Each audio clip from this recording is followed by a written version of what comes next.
Hey guys, I just want to make this quick video and introduce you to a friend of mine, Jackson Milan. I've got him on the call with me now. Thanks for joining us, Jackson. G'day, Cody. Good to be here, mate. Yeah, I really appreciate you jumping on. So guys, I wanted to make this quick video and introduce you to Jackson because he's a great mentor in my life when it comes to finances and when it comes to growing my business. I have several different mentors in different areas of my life. And Jackson is an incredible guy. He's a young guy that's kicking a whole bunch of goals in his business, but he's come up with some great strategies for helping small business owners like myself to get the most out of their business and not just have a business that runs them, but actually use your business as a vehicle to build wealth in your own life. And so I asked Jackson to jump on this call and share a bit of his knowledge with us. And I have had several people ask me in the past to ask me who I use when it comes to getting advice around the finances in my business. And so I wanted to introduce you guys directly to the man himself. So Jackson, thanks for joining us. Thanks, mate. Glad to hopefully share some value with the community and help the guys move forwards.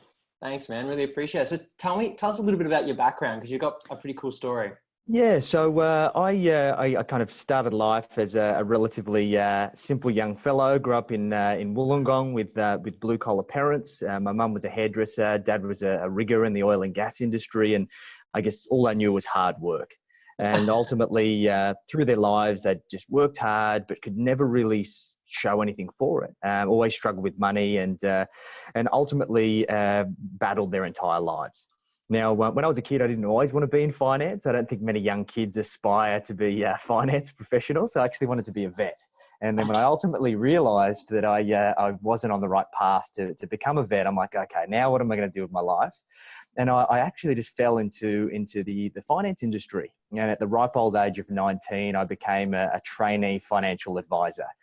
Baby-faced, no beard at that point in time. I probably looked about 12, and I was giving people advice around potentially life-changing decisions, which was a little bit scary.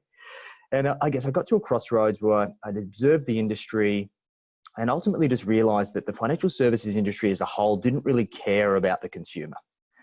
All they really cared about was flogging products. And I just saw time and time again, the industry itself wasn't serving professionals and business owners to help them work towards this idea of financial freedom.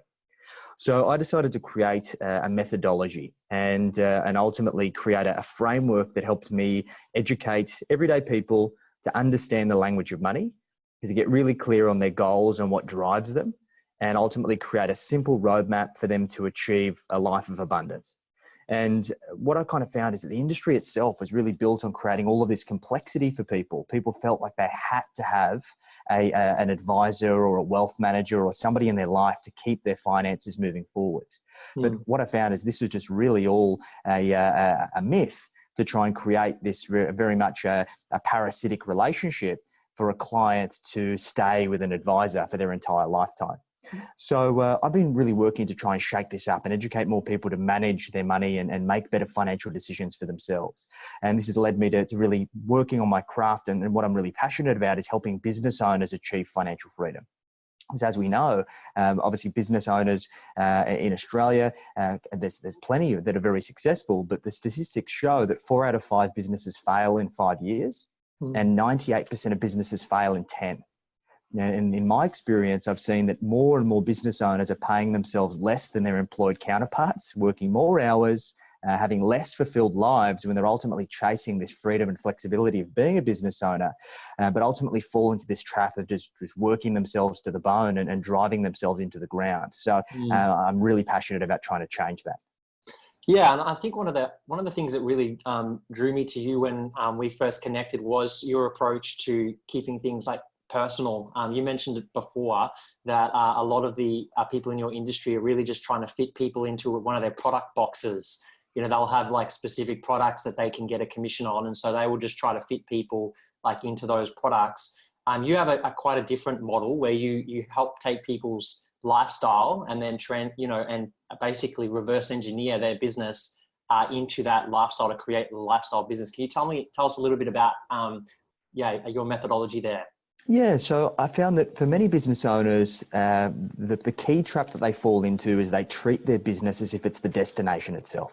Like, of course, we're all passionate about our business. We love it. It's like the long lost child, right?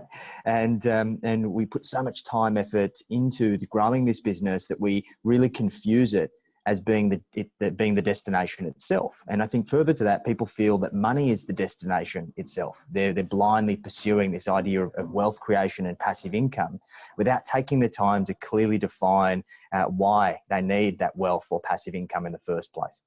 So I created a process that was built off my first book called Enjoy the Journey, which was really about facilitating the process of people taking a step back and reflecting on their experience, about understanding and defining all of their goals and objectives outside of their finance and outside of their business, and defining all of those key destinations. So then we have the ability to reverse engineer those destinations into a very objective and straightforward roadmap. So you know exactly how much money, how much wealth, how much passive income you need to be able to create the life that you desire.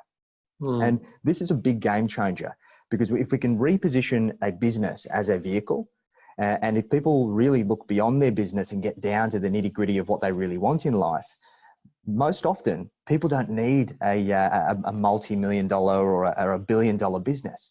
They don't need 200 staff. They don't need to be a global enterprise. When we break this down and work out exactly what most people really want, their ambitions sometimes far exceed what they actually need. And that's a game changer, because when we have that light bulb moment where that switch flicks and we ultimately say, okay, now I know what I really want, the activity and the actions that we take day to day in our business fundamentally change. This was a big thing for me, that I previously had a consulting business that I was working 60 to 80 hours a week. I was driving myself into the ground. And I ultimately got to a point to go, wow, can I sustain this for the next 30 years? And I saw that one of my mentors, who'd done the same thing for about 25 years, but in the process had nearly killed himself. He had a double kidney failure and was on renal dialysis for 10 years. He got a second chance at life where he was able to get a kidney transplant, but his behavior and his actions day to day never changed. He never really respected that second opportunity. And I was always been very grateful for that learning experience, because that allowed me to see from the outside in how lucky I actually was. Yeah. And then when I started to make the decisions to position myself towards that kind of lifestyle business of creating a business that revolved around what I really wanted as a person, then I became able to educate others to do the same. So a lot of the time, the catalyst for people really making this decision is when they hit rock bottom, isn't it? That's right, mate. Well, but, sometimes we've got to learn the hard way, right? Yeah, but obviously we'd love to make the right decisions before we hit rock bottom. But what are the steps that what do you see as important for someone if they're wanting to transition their business? I think a lot of us would have felt what you were talking about before, like in our businesses before, where like everything kind of you set out to build a business because you thought it was going to give you the freedom that you wanted. And then you find out that, you could be working for someone else, making more money, working less hours. And I think a lot of small business owners are in that boat. So what's the first step that people can take if they're wanting to steer the ship in a different direction and try to move towards more of a lifestyle focused business? Definitely. So there's two activities that I facilitate with my clients, and I'm going to give you those resources. I normally reserve those for my private clients, but happy to share them with the community as a bit of a value add. Awesome. So the first one is what's called a personal profit and loss. I think it's what everyone else refers to as a budget. I don't like the word budget. It's a dirty word. What we need to work out is, what does life really cost? And this is life based on the lifestyle that you want to live, the holidays that you want to go on, the experiences you want to share with your family.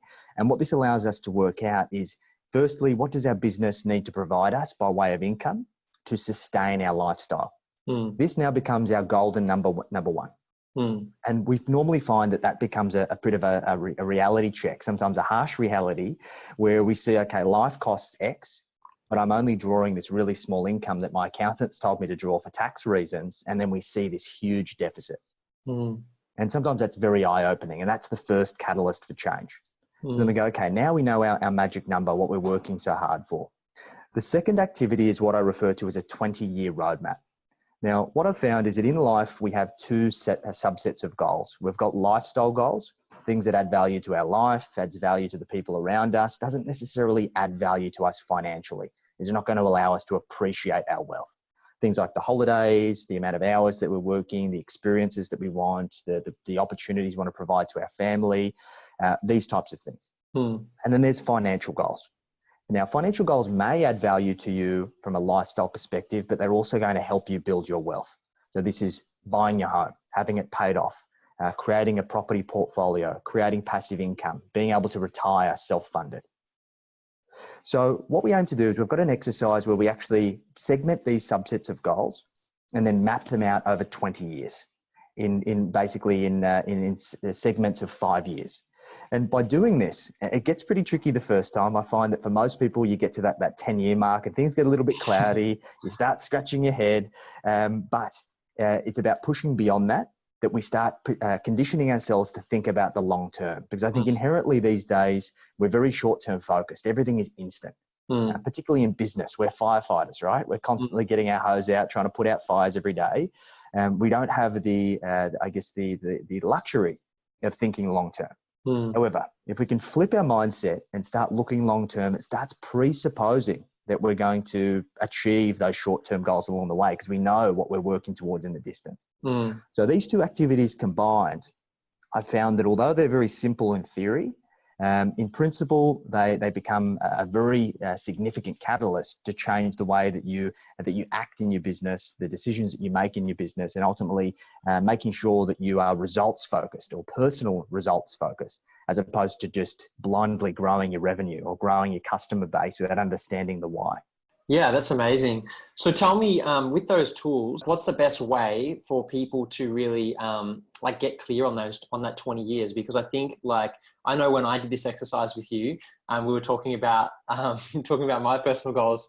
It is like that. You've got 5 years where I knew what I was going to do, and then after 5 years, I was kind of I didn't really have a clue about where we really wanted to go. So have you got any tips around thinking long term? Yeah, this works really well if you're in a committed long-term relationship because you can actually sit down together and facilitate the conversation over time. If you are a single individual, find an accountability partner, whether it be a family member or a friend who's really on a similar path to yourself, and essentially you can have that conversation. Now, how I find this works best is we need to revisit these exercises regularly. I revisit this for myself all the time, and these things shift and change. Even recently, I've had some realizations that the whole city suburban life is not really going to be for me long term, and ultimately I see myself and my partner moving to the Hunter Valley and having some land and having a homestead and all of these things. If you would have told me, Jackson, you're going to go and move to a farm 5 years ago, I would have laughed in your face. Well, when I look at your beard, maybe some people would believe you nowadays. Exactly right, mate. Exactly right. I think other people might have known before I did. However, this is a constant evolution. And this is the importance of this, that we need to take that time to step back and reflect on what really drives us, because we get so caught up in the complexities of life that you can end up down a path that is completely on a different area of where you ultimately want your life to be. And I think that's probably the scariest thing. People go their entire lives grinding away in their business, and they ultimately end up somewhere that they're not happy. And what's the point, Cody? If you're putting all of this time, effort, and into your business to be able to live life on your own terms, but you're not taking the time to really decide what your own terms are, then ultimately you're leaving life up to chance, which is not what it's all about. Yeah, I remember I read the 4-Hour Workweek book by Tim Ferriss a few years ago, and that really changed. I don't really like the way necessarily that he developed his lifestyle. It seems quite lonely. I don't know if you've read the book, but I have. Yeah, he spends his whole life kind of traveling. But what I really enjoyed about the book was just the idea that he had really sat down and thought about the life that he wanted to live. And then he orchestrated everything in terms of his business, how he set the business up, how much time he wanted to work on the business. He'd been very strategic in putting it together. And I think a lot of us, myself included in my business, you kind of just end up with what you have because you didn't really think about what you wanted. And I suppose that transitions me to the next question I wanted to talk to you about was, I get a lot of my clients sort of share with me that they perhaps don't earn as much as they would like from their business, particularly some of the gyms that we work with. Oftentimes, they're the last person to get paid, and they don't earn anywhere near the amount that they should for the effort that they put into their business. So do you have any strategies around how they can either improve the income of their business, or some strategies, to make sure that they're getting looked after? Definitely. This comes down to structure, Cody, and I think that we use a methodology called pay yourself first. Because in business, we always tend to adopt this mentality of scarcity. Particularly businesses that have started from the ground up, you've been conditioned to get to a point in life and business where you have to pay yourself last. You've obviously, if you don't pay your staff, they're going to leave. If you don't pay your suppliers, they're not going to supply you anymore. All of these things create this this vicious cycle where you don't value yourself. But the reality of the situation is, if you don't value yourself, once you get through that kind of street fighter and battle stage of business, then you're very much going to limit your growth potential. And you're always going to have this mindset where you're not going to have the ability to push beyond those limitations that you've created. Now, we've created a cash flow structure for business owners that leverages off the themes of a book called Profit First. Written by a guy called Michael Witz in the US. Phenomenal book for business owners who haven't read it. I highly advocate it. It's a really good first step. But what I find is many business books that talk about finance don't connect the business to the individual, which I feel is a very significant oversight. So I'm just going to share my screen here, Cody, and essentially run you guys through a little bit of a cash flow structure that we use. Cool. So what we aim to do with our clients is, first things first, we have the business above this little grey line here, and the personal below the grey line. Now, below the line is the most important. And based on all the themes we've spoken about today, this is about reverse engineering. So we have to start with you. So assuming you've gone through that personal profit and loss exercise and you've been able to work out exactly what your life costs, we then have the ability to structure this. Now, the first aim should be that we set up our accounts appropriately. Because 70% of the issues that happen in terms of cash flow happen because of the inappropriate cash flow structures or bank accounts. So we advocate that as a household, we have a number of key buckets. Bucket number one is what we call the hub account. The hub account is what receives all personal net income for the household. So the salary you pay yourself, any dividend distributions you make from the business, any passive income you have from investments. Now, the hub account's purpose is to be the mothership of all income and distributing that income out to the various buckets. However, the first thing that it's responsible for is for paying fixed costs.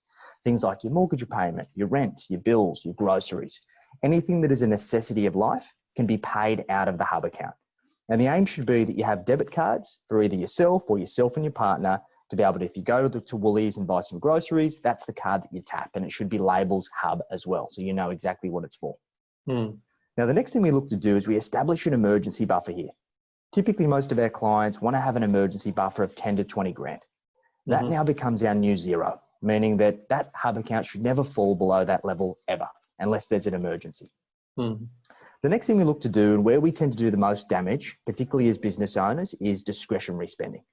So I advocate we have a separate account for either yourself and your partner, where we decide on a weekly basis, how much do you need to live your life? $100 a week, $200 a week, $300 a week, whatever the number may be, doesn't matter.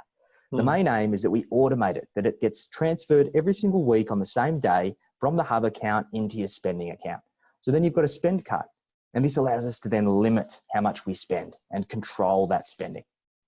And then the third bucket is that we have a bucket that's for annual bills and holidays, the things that are going to sneak up on us. The car registration, the insurances, the school fees, whatever it may be, along with the annual holiday that you want to go on. Let's work out all of those things are going to cost per annum, break that down into a monthly savings, and let's save for that in advance, automatically being transferred from the hub account. Now, our first target is whatever the amount, the total of the fixed expenses, the discretionary, the bills and holidays is, that now becomes our income target. And the aim should be that you should work with your accountant to have that also set up automatically from your operating account in your business to be paid into your hub every week, every fortnight, every month without fail. Now, the second step is, as we grow our business, we want to create surplus, because I guess most business owners want to build wealth, right? Mm. And the only way we're going to build wealth is if we've got leftover cash after we've lived our lifestyle. So we typically aim for our clients to have at least a 20% surplus of their net household income. So let's say you pay yourself 100 grand a year after tax, we should be aiming to save 20. So once we've got this, then we can then reverse engineer this into the business. So then the first question is, well, Jackson, how the hell am I going to get my business to pay me 100 grand a year after tax? So then that allows us to then set up the right business structure in terms of how much revenue do we need to make based on our operating expenses, based on how much we've got to give the tax man, and also based on how much profit I want to make. And this is just a matter of just crunching the numbers and keep rolling it backwards. And I assure you that once we go through this exercise, although it sometimes seems a little bit daunting in the first instance, it's going to give you complete clarity around exactly what you need to do in your business each and every single day for you to create the life that you want. Yeah, we set a similar thing up like this after speaking with Jackson in our house. And one of the things that I found so useful about this is the visibility on your money. Like you can see the money sitting in your offset account, the money that comes into your discretionary spending. You know, we have a separate bank account for that. And so the money that's in there, you know, you can spend it and you don't feel guilty about spending it because you've allocated that, you know, discretional spending. I think that was one of the things I would often feel guilty about. Like if I wanted to buy that PlayStation game or if I wanted to go to the restaurant, you know, I always felt like, oh, I could be throwing this on the mortgage, or I could be investing this. And, but you know, when you've planned for it, then you can actually enjoy the money more. And I think for me, because I'm a saver by nature, I hate spending money a lot of the time. And this has been helpful for me in terms of having a healthier outlook on money, I think. 100%. This is about balance. And my motto is always that every strategy should be simple, sustainable, and scalable. So this is simple because we can pretty much automate all of it. It's sustainable by way of the fact that we're allocating entertainment or play money that you can spend without having to worry about it. And it's scalable because as you continue to grow your business, we continue to grow your personal earnings and we continue to grow your surplus, which continues you to grow your wealth.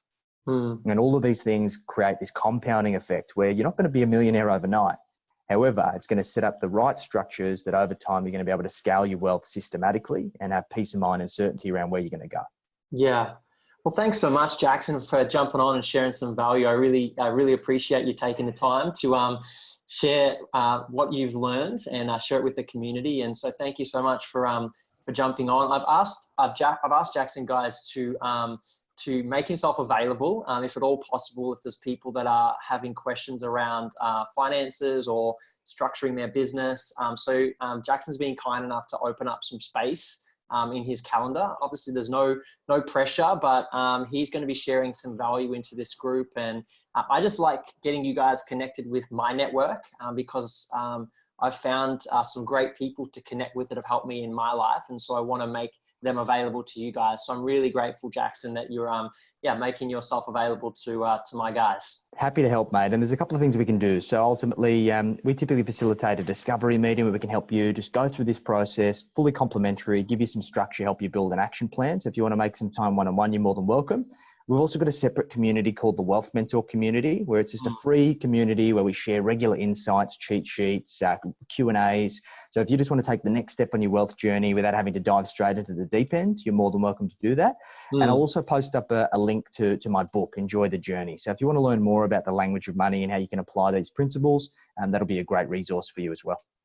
Awesome. Definitely do that, guys. Join the Wealth Mentor Facebook group. I'm in that group myself. And so I sticky beak at all of the resources that you're throwing up in Jackson. So appreciate you setting that up. And definitely, guys, book a call in with Jackson if this has tweaked your interest. Otherwise, I'm sure you guys will see some more resources from Jackson in our group as well. So thanks so much, brother. Really appreciate it. Happy to help, mate. No worries. Have a good day.